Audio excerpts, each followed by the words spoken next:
안녕하세요. 가평팩트 남영삼 편집장입니다. 7월 29일 오후 2시 가평군 음악역 1939에서 가평군 장사시설 합리적 방향을 위한 미래발전 국민대 토론회가 있었습니다. 오늘 이 자리에는 가평군의 토론회 개최 취지 및 의의를 간략하게 정리해보고 이에 비추어 토론회의 아쉬운 점과 향후 전망을 국민들과 함께 살펴보려고 합니다. 현재는 장사문화의 인식전환에 따라 국가정책인 화장문화와 그 화장시설의 설치에 따른 제반사항이 중요 이슈로 부각되고 있습니다. 이에 가평군이 광역종합장사시설을 추진한 허와 실이 이번 토론회를 통해 다시 한번 드러나게 되었습니다. 이 기자와 함께 하나씩 천천히 살펴보도록 하겠습니다. 옆자리 이 기자 함께 했습니다. 안녕하세요, 이 기자님. 네, 안녕하세요. 예, 어제 2시간 반 동안 취재하느라 고생 많으셨습니다. 네, 같이 취재하시느라 고생하셨습니다. 네. 어제 그 토론회 패널 분이 6분이 나오고 사회자 1분, 그 다음에 자장이 1분 나오셨죠? 네, 그렇습니다. 결국 장사시설 그 반대 대책위원회는 참석을 하지 않았고요. 네. 이번 그 국민 대토론회 취지를 한번 살펴보면 뭐 그동안 1년 동안 지금 가평군이 광역형 장사시설을 추진함에 있어서 결국 뭐 2차까지 했지만 되지 않았잖아요. 그렇습니다. 이후에 3차를 하지 않겠다고 지금 가평군수가 발표를 했고 이후에 이것을 어떻게 할 것인가에 대한 토론회를 이제 반대에 제안해서 했는데 반대는 결국 참석하지 않았고 그냥 네. 진행이 되었죠. 네, 그렇습니다.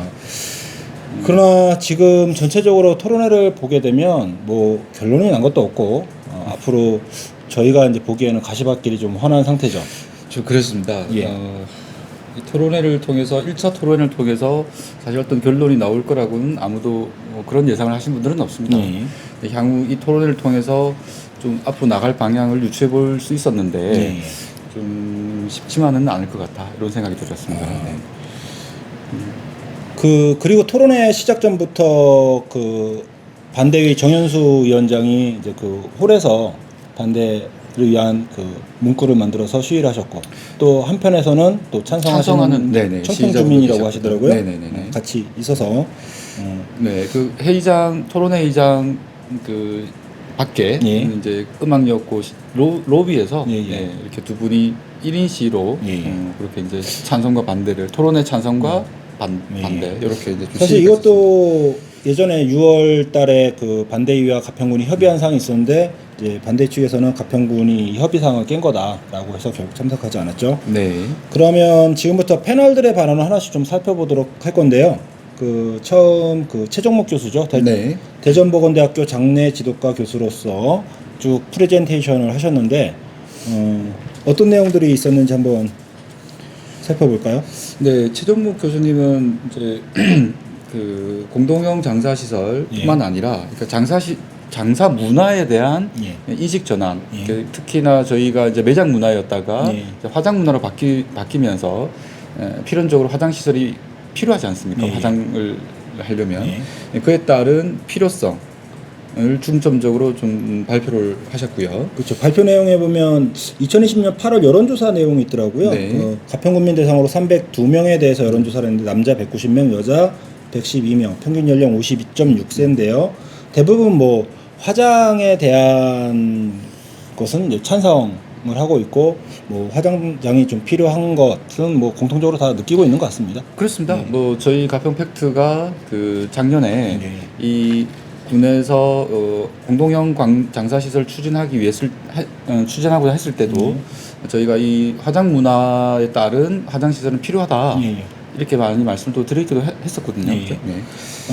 그리고 그분이 이제 쭉 나열하신 그 광역형 공동형이라고 하는 그 장사시설들을 쭉 봤는데 그래서 제가 한번 지도를 한번 쭉 찾아봤습니다. 전국적으로 어떻게 분포되어 있는지. 근데 우리가 항상 얘기하는 것이 장사시설의 입지의 중요성에 대해서 얘기하잖아요. 그렇습니다. 그 최종목 교수가 얘기한 그 장사시설의 공통점을 보니까 고속도로와 4차선 국도를 끼고 어떤 마을을 관통하지 않고 바로 4차선에서 들어가는 그런 형태가 보통 있고요. 그래서 민가를 많이 거치지 않는다는 공통점이 있더라고요. 그렇습니다. 네.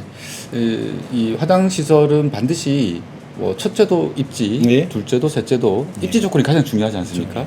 그러다 보면 그 반대 여론이 부딪힐 건 뻔하고 그럼 가장 민가가 없는 곳에 그리고 또 접근성을 생각해서 4차선이나 고속도로 옆에 이런 조건들이 현실적인 대안이 되겠죠. 네. 그 최정목 교수도 마지막으로는 뭐 가평 지역에 맞는 자연 친화적 장사 시설이 있으면 좋겠다. 그리고 하지만 주민들의 의견을 충분히 수렴해야 한다라고 이제 결론을 맺었습니다. 그렇습니다. 뭐 이 주민 의견을 수렴하지 않고는 장사 시설을 유치할 수가 없습니다. 네. 그 다음으로는 이제 복지정책과 과장이신 지병록 과장이 나와서 했는데 그 우리가 지금 강력형 장사 시설을 하는 가장 큰 목적 두 가지를 얘기했습니다. 첫 번째 원정 화장의 불편함에 대해서 얘기했고 그 원정 화장에 따른 경제적 부담에 대해서 얘기를 했습니다. 네.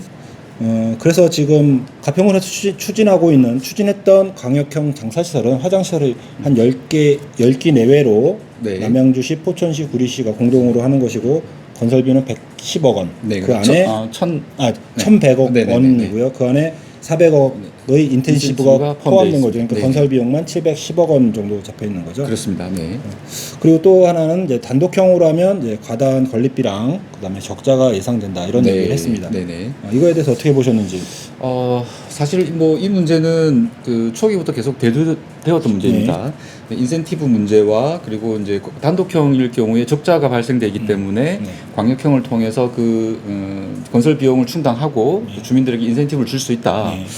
뭐 이건 일견 좋은 방안이긴 합니다. 그러나 광역형 장사 시설을 수익형으로 바라보기 때문에 이 적자 문제가 나온 것이지 않습니까? 그렇죠. 자꾸 적자를 얘기하는데 그 장사 시설이라는 것은 복지 시설인 거죠. 가야 됩니다. 그래서 적자를 이렇게 보더라도 적자를 얘기하면 뭐 할 말 많죠 우리가. 그렇습니다. 시설들에 대해서.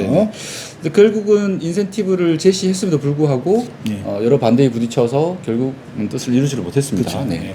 그 다음에 나오신 분이 이제 박순석 대표라고요. 원주시의 그 복술 복금동 주민협의체 그 원주시에서 새로 건립된 그 장사시설의 장사시설 그 마을의 대표이시는데요. 그렇습니다. 네네. 그 이제 원주 그 장사시설 화장장에 대해서 쭉 설명을 해주셨습니다. 그 한번 요약을 해주시겠습니까?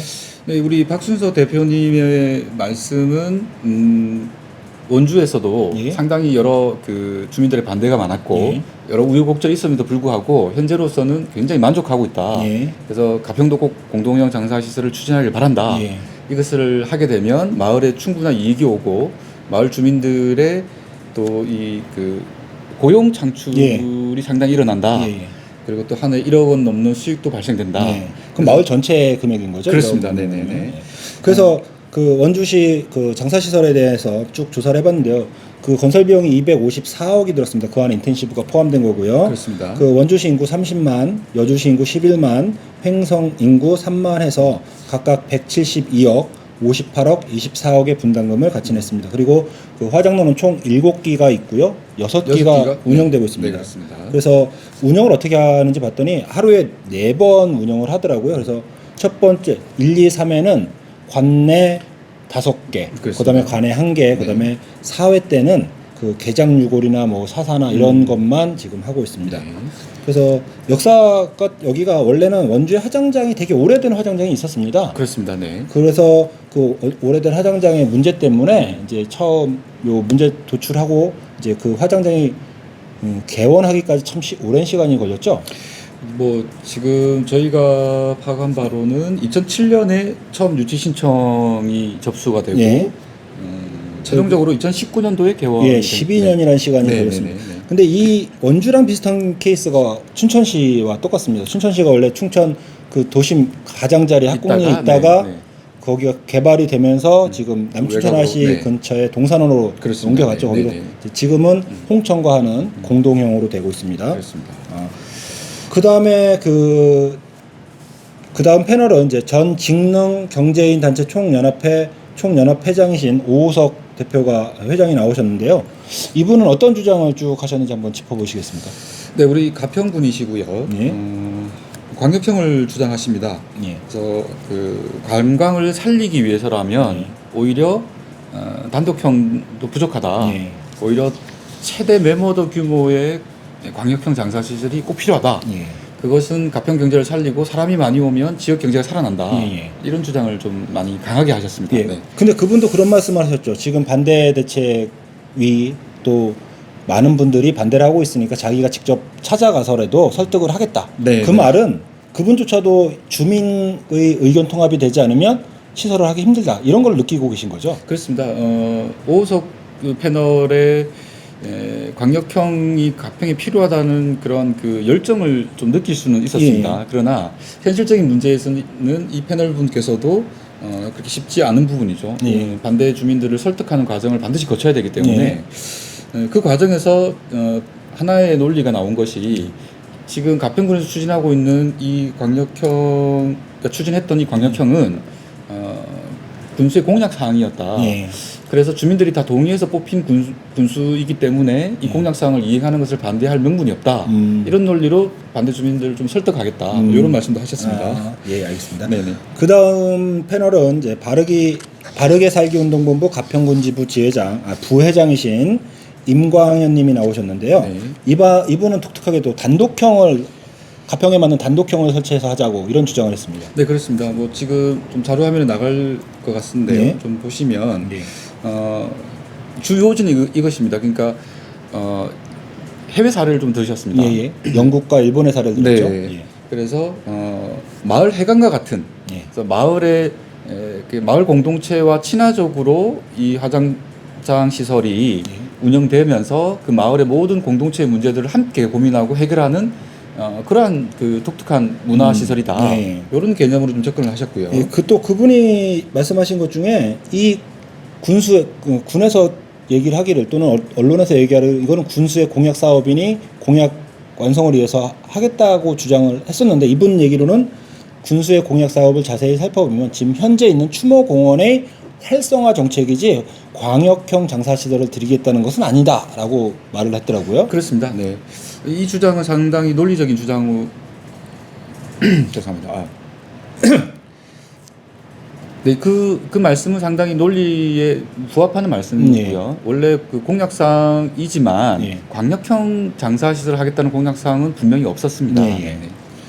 그리고 또 이제 이런 이야기도 또 나왔습니다. 이제 마을에 이 사업이 예. 단독형으로 마을에서 그 이루어진다면 지속 가능한 사업이 돼야 된다. 예. 그러면서 네네. 그 일본 사례를 들면서 그 우리 동네 도토리조차 외지인이 가지고가지 못하게 그렇습니다. 하는 네. 마을 주민들의 그 의견 100%를 수용해야지 가능하다. 그렇습니다. 뭐 그런 얘기를 했습니다. 네. 결국 그 뭐 핵심적인 요지도 그것입니다. 네. 마을 주민이 모두가 100% 찬성할 수 있는 예. 그리고 그런 과정들을 그 충분히 협의를 거쳐서 그 이후에 이것이 운영되었을 때 그 마을에 꼭 필요한 시설이 되기 때문에 그리고 또 그것이 지속 가능한 사업으로 가야만이 그것이 의미가 있다. 뭐 이런 말씀을 하셨고요. 그리고 그 또 하나 짚은 게 뭐냐면 가평군이 이번에 강력형 장사시설을 실패한 요인에 대해서 딱 짚었는데요.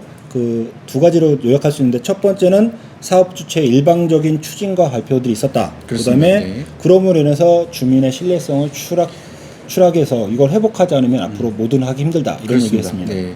그래서 지속 가능한 그 미래형의 사업이 되려면 반드시 사전에 충분한 주민의 협의, 예. 주민의 의견 수렴.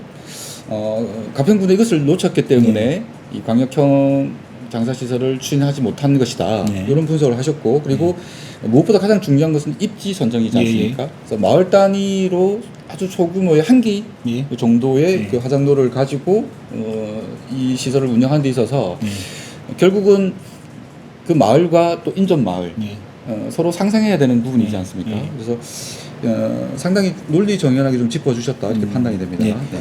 그 다음 마지막 패널인데요. 전 경기도의회 의원이시고 북부의원협의회 회장이신 이항원 전 의원이 나오셨는데요. 네. 이분의 얘기를 좀 간략하게 좀 요약해 주시겠습니까? 네, 우리 이항원 패널께서도 상당히 그 의미 있는 좀 발언을 해주셨습니다.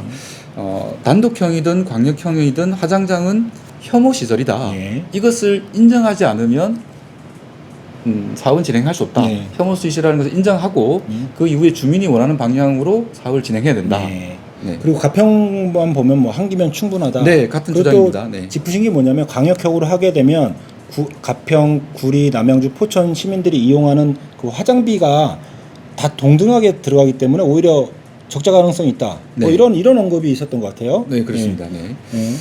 그 다음에 여기서 토론회에서 결론이 있는데 이게 정답은 아니다.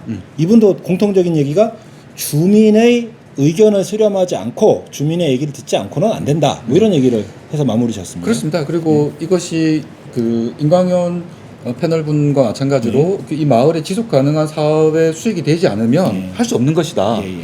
그리고 뭐 최 교수님과 지병록 과정에게 그 군에서 추진하고자 하는 사업의 예산에 대해서 꼬치꼬치 좀 따지시기도 하셨고요. 그래서 그러한 것들이 준비되지 못한 그 가평군의 실책이다. 네. 그래서 주민의 의견을 수렴하기 위한 또 그 주민이 원하는 그 마을에 필요한 하장장 사업을 하기 위한 철저한 준비 과정 이런 주장으로 좀 요약할 수 있을 것 같습니다. 그러면 지금 오늘 어제 참석한 6분의 패널에 이제 얘기는 다 요약이 됐고요. 간략하게 제가 마지막으로 좀 한 가지를 첨부하고 싶으면 지금 여주시에서도 지금 장사시설 건립을 하고 있는데 부지도 확정이 됐고 이제 공사 착공에 들어가면 되는데 지금 그 마을 주민과 또 거기가 여주시 부발읍이기 때문에 그 근처 마을들 이천시나 이런 경계에 있거든요. 그래서 그 다른 도시의 반발에 의해서 지금 뭐 2022년 12월 준공을 목표로 했는데 지금 한 2년 미뤄서 2024년으로 밀렸고요.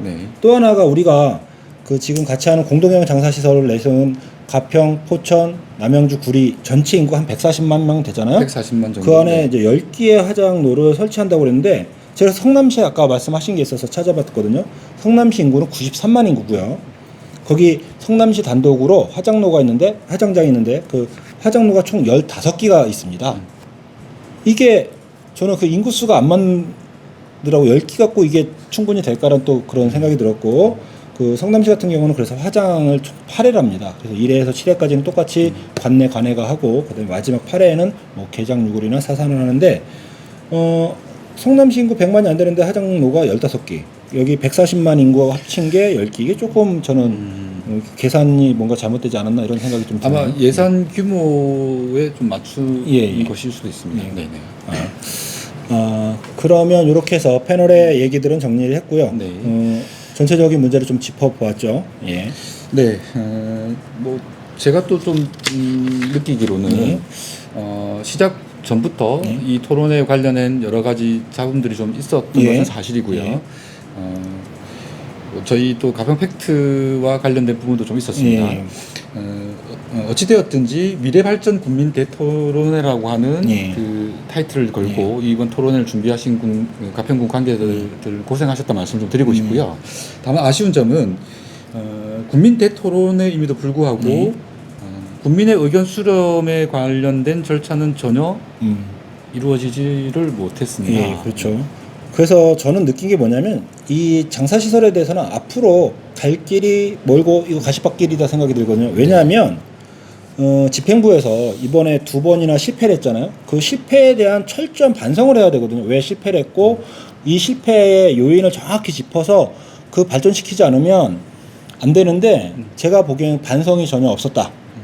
그 다음에 그 당장의 현실적인 대안 제시가 없습니다. 당장 몇 년 전까지만 해도 그 화장비 지원을 함으로써 그 불편함을 해소시켜서 줬거든요. 그렇습니다. 우리가 몇 번 얘기했죠. 우리가 한 600분 돌아가시기 때문에 1년에 화장비를 100만 원씩 지원한다고 하더라도 6억이면 복지 예산으로 충분히 가능할 수 있다라고 했는데 또 그런 단독형을 군에서 250억 정도를 추산하셨는데 한 해 6억이면 한 40년 이상을 그렇습니다. 지원해 줄 수 있는 비용인 거죠. 그렇습니다. 네네. 이런 현실적인 대안을 전혀 고려하지 않은 토론회였죠. 의제가 나오질 않았습니다. 이 의제 자체가. 결론도 나질 않았죠. 그렇습니다. 그 또 하나는 뭐냐면 이런 거에 대한 장기적인 플랜이 없다는 거죠. 그렇습니다. 그 이양원 의원이 그 지병록 과장한테 물어봤을 때 도로가 없으면 어떻게 하겠냐. 근데 그거조차 대답을 못 하더라고요. 진입 도로 문제는 하장장 입지 문제와 뭐 뗄래야 뗄 수 없는 관계지 않습니까? 진입 도로에 있는 마을 분들의 반대를 또 해결하지 못하면 뭐 할 수 없는 것이고요. 그러니까 그 마을뿐 아니라 주변 마을들에서 반발이 일어나기 때문에 그래서 이곡리 같은 경우를 예를 들어서 말씀을 하셨습니다. 읍을 관통하게 되는데 이 문제 어떻게 해결하려고 하느냐. 그러니까 다른 지역들 보면 4차선에서 바로 들어가거나 또는 외곽도로를 이용해서 들어가는데 여기는 그런 게 전혀 없으니까요. 그렇습니다. 그리고 또 하나는 뭐 장기적인 플랜도 없었고 어떤 유연성도 보이지 않았고 그다음에 가장 중요한 것은 그 장사시설에 대한 필요성은 알고 있지만 그 시설이 들어가는 그 마을 주민, 그다음에 그 이웃 마을의 주민들, 그리고 가평 군민 전체에 대해서는 어떤 그 소통하고 공감하고, 좀 군에서 낮은 자세로 주민들을 바라보는 이런 것이 좀 필요했을 텐데 전혀 그러지 않아서 앞으로도 계속 힘들 것 같습니다. 그렇습니다. 이번 장사팀 또 지병록 과장님 예. 정말 사실 수고하시고 고생하신 건 사실입니다. 예, 맞습니다. 1년 동안 많이 고생하셨습니다. 그렇습니다. 예. 그럼에도 불구하고 이번 그 주민의 반대 여론과 부딪히는 이 대립과 갈등 속에서 예. 향후에 이러한 사업을 추진하기 위한 좋은 반면 교사로 예, 삼아야 그럼요. 되는데 그러기 위해서는 공무원들의 낮은 자세가 필요하다. 예. 관료적이고 또 그 주민들을 일종의 좀 이렇게 뭐 이렇게 좀 교화시켜야 되는 대상으로. 교화의 대상으로 보고 있는. 네. 그래서 물론 그런 캠페인은 필요하죠. 네. 좀 선대적으로 사업을 이끌어 나가기 위해서는 네. 그런 것도 필요하지만 기본적으로 공무원들의 자세는 국민들이 원하는 방향으로 사업을 추진하는 것 이런 자세가 좀 필요하지 않을까. 그렇죠. 네네. 그리고 오늘 아침에 우리 이제 군에서 보도자료가 들어왔죠. 그리고 또 어떤 언론에서는 그 보도자료와 이 언론 보도를 보면 뭐 공동형 장사시설의 필요성을 느꼈다라고 결론을 네네. 내고 있는데 직접 참가한 저로서는 그거 동의할 수 없습니다. 네, 물론 그러한 관점으로 주장하실 수는 있습니다만은 예. 주민들의 의견 수렴이 전혀 되지 않는 토론회였고 예. 사실은 또 절대 하장장은 있어서는 안 된다고 하는 의견도 분명히 있습니다. 예. 근데 그러한 절대 안 된다는 의견과 필요하다는 찬성 사이에서 고민하는 모습이 아니라 공동형이 필요하다는 것을 절실하게 통감한 토론회였다고 토론회 결론을 내면 예. 그 주민들로부터 어떻게 또 받아들여질까? 예. 계속해서 이런 반복적인 그렇죠. 실책인 거죠. 네네네. 네. 그리고 또 하나 어제 토론회가 군정 뉴스를 통해서 실시간 라이브 중계가 됐죠. 언론들하고 함께. 그렇습니다. 근데 저는 신기한 걸 봤습니다. 못 보셨나요? 네, 어떤 거? 제가 유튜브에 군정 뉴스와 NGN 유튜브 방송을 봤는데 똑같은 화면을 쓰고 있더라고요. 그래서 자세히 봤더니 들어가면 홍보팀에서 사람들이 왔었는데 홍보팀 영상 촬영하시는 분도 있었는데 결국은 NGN이 찍어서 같이 동시 송출을 하고 있더라고요. 저는 그거 보면서 가평군에도 분명히 홍보팀이 있고 군정뉴스라는 유튜브를 운영하고 있는데 어떻게 언론사의 방송을 따다가 군정뉴스라고 떡하니 내보내는지 저는 이해할 수가 없고요. 또 이 NGN 언론사는 얼마 전에 상천 테마파크 관련해서 6월 1일 날 뭐 큰 사과의 보도문도 냈었는데 그렇습니다. 네. 어떻게 이렇게 되고 있는지 저는 이게 참 의아스러웠습니다. 네, 뭐 제가 확인하지 못한 사실을 말씀해 주셔서 저도 좀 당황스럽습니다. 네네. 주민 여러분께서 두 개의 채널 한번 보시고 비교해 보시면 저도 몰랐는데 위에 자막이 똑같이 들어가 있어서 그걸 캐치했습니다. 네네. 그러면 이 정도로 오늘 얘기는 마무리하고요. 네. 우리 국민들께서 저희 가평팩트 유튜브 채널에 전체 영상 있으니까 좀 길더라도 한번 보시고요. 우리 국민 여러분들께서 다시 한번 좀 같이 고민해보는 시간을 가졌으면 좋을 것 같습니다. 어제 같이 취재한 이 기자 수고 많으셨습니다. 네, 고생하셨습니다. 이상 가평팩트였습니다. 감사합니다. 감사합니다.